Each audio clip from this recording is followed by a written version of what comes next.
they're doing what's best for people, and people don't know what's good for them. I think from a relationship between the state, as in the government, and the individual.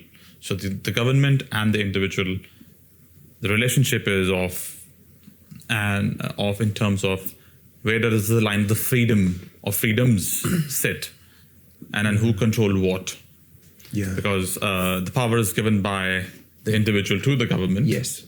And is power in some situations taken by the government from the individual. Yes. So how do you see the fine balance of that seesaw of the power in the middle? Yeah. Who takes what on such certain situations? How do you see that freedoms playing? And take an example of firearms if you want to. Okay. I'll draw on the firearms for an example if I need to, but I'll speak more broadly because I think it's happening everywhere. Yeah. I think it's happening across all areas. The hubris of people in government and in power, whether it's the executive or the legislature, to an extent the judiciary, but I'm not really that involved in the judiciary.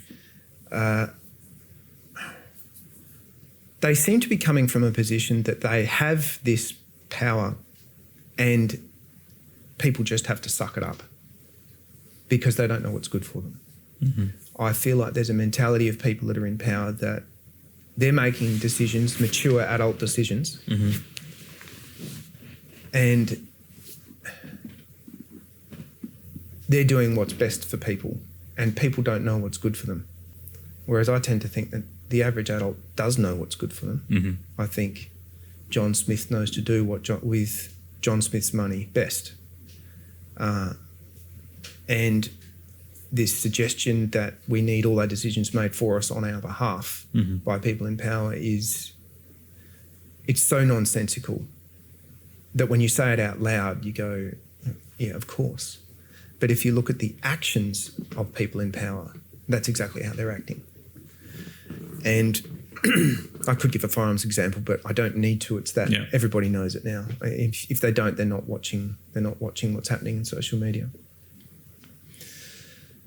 And if the wider media has covered firearms.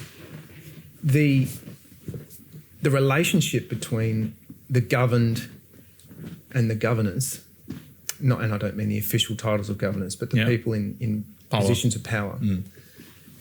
It is really interesting. I feel like the further up they go the chain or the the hierarchy, the less attached they become with their people.